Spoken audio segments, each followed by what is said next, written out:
Filmmakers make a lot of mistakes, and I would know because I've made more mistakes than I can count. But there are 3 very common mistakes that many filmmakers make which can be easily avoided and are not so often talked about. Avoiding these mistakes will help you to really ramp up the quality of your film.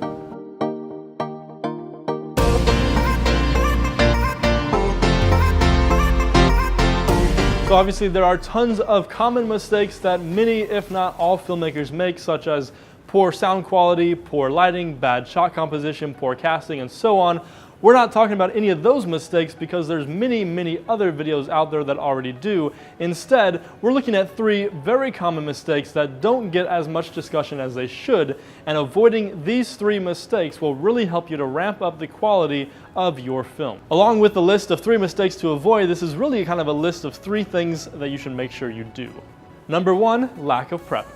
One very common mistake that many, if not all, filmmakers make is a lack of prep. When you get a great idea and start writing it, preparing it, and planning it, it can be very easy to rush into shooting it without being completely prepared, and I mean completely prepared prior to starting any shooting. I do understand, especially when working a full-time job, if you take a couple days off to shoot your film, you don't necessarily have lots of time to prepare beforehand. It's really easy to say, oh, well, I spent the past 5 or 6 months preparing, but you are also working a full-time job, and by preparing you may mean you've been spending 1 or 2 hours here and there whenever you had free time after getting off work late at night, working on the script, polishing it, and making it better, which isn't really preparing the film because you're still polishing the script. That's not what I mean by prep. What I mean by prep is having a handful of days that you can fully set aside to dedicate the entire day to preparation for your film, preferably taking place as close to the shoot date as possible. If you're working a job which doesn't allow that, then make sure you get an equivalent amount of time prior to starting your shoot. In television, it's very common for each episode to have 8 or 9 prep days in addition to their 8 or 9 days of shooting the episode. On feature films, it's common to have a few weeks or more of prep time prior to starting the shooting. In your prep time, you should be thinking through each scene, blocking each scene in your mind, creating a shot list for each scene, thinking through each individual shot, coming up with a backup plan for each shot in case that shot doesn't work,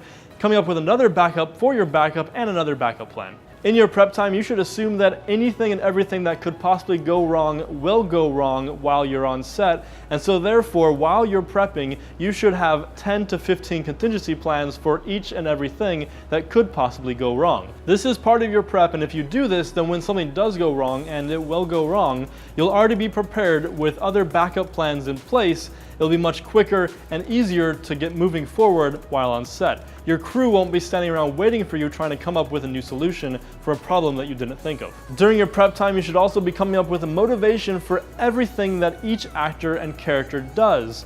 This way, anytime an actor asks you a question, you're already prepared to answer that question, and you're not spending time trying to come up with the answer right there on set. I won't go into detail about everything that should be done during your prep time, but the point is make sure you have plenty of time to prep. After the script is fully finished, written, and polished, after the production plans are set in motion, this is time that you can set aside before you start shooting so that you can dedicate to being focused on planning, preparing, and thinking through your film. Number 2, filmmakers don't always delegate. In other words, many filmmakers wear too many hats. I understand the pressure or the desire to do so, I get it. It's your baby, it's your project, you don't want anyone else to come in and mess it up, and you can't afford to pay a pro to come in and do it either. So you're too afraid to hand things off to other people. However, it's very important to hand things off to other people, to delegate other roles and other tasks for other people to be doing so that you, as the director or the filmmaker, can stay focused on your one task during the creative process. An important piece of having a great film is having a great team with clearly defined roles, and it's important to know how to properly delegate tasks to your team. It's important to spend the time finding the right people for your team who have knowledge and experience in the right areas and who can work within the budget that you have.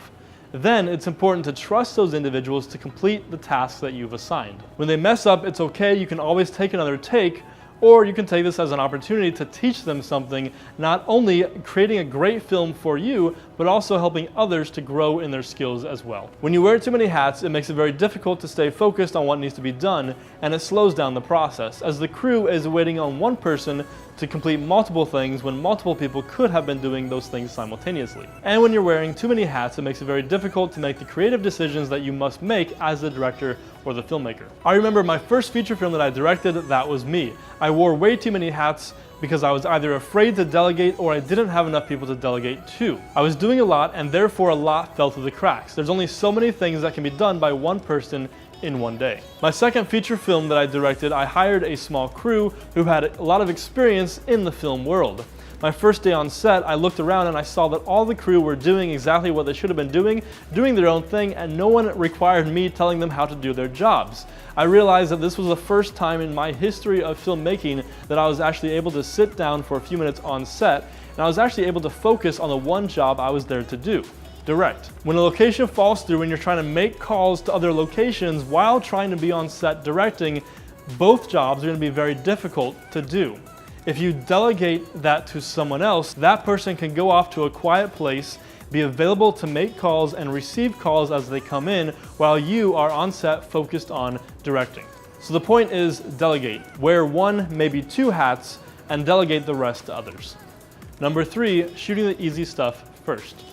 This is another huge and very common mistake that many filmmakers make, shooting the easy stuff first. There may have been any number of reasons why you choose to shoot the easy stuff first, or it may have been completely unintentional while creating your schedule. You may think it motivates your crew more to succeed because you're moving faster with the easy stuff, but it really does the opposite. When you start your day off with a couple easy scenes and then move into a hard scene, what happens when your hard scene takes a lot longer than expected and you've already reached the end of your day? When momentum seems to slow down because you've reached a harder scene which takes longer to shoot, your entire crew starts to feel it and they find it more difficult to work hard, especially as it gets late into the 13th and 14th hour. When you start the day off with the hard scenes first, you have plenty of extra time when things go wrong, and things will go wrong.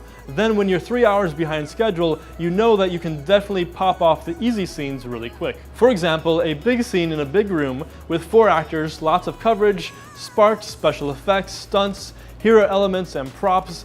That's the type of scene that you should start your day with, because anything could go wrong. It could take longer than expected to light, your stunt could require more time, your special effects could require 1 or 2 more resets than you had hoped for, you may have a new focus puller who isn't used to such a long lens.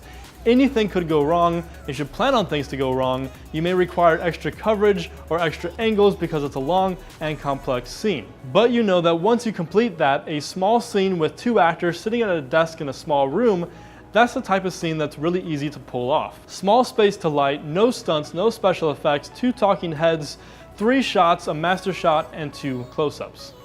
Easy. So instead of shooting the easy stuff first, start each day shooting the hard stuff first. Those are 3 common mistakes that many filmmakers make.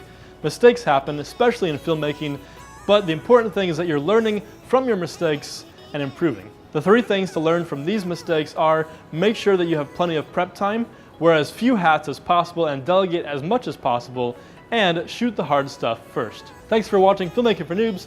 I'm Kyle Lawrence. If you liked what you saw, please like, share, subscribe, comment below. Come back next week for more filmmaking tips, tricks, and advice.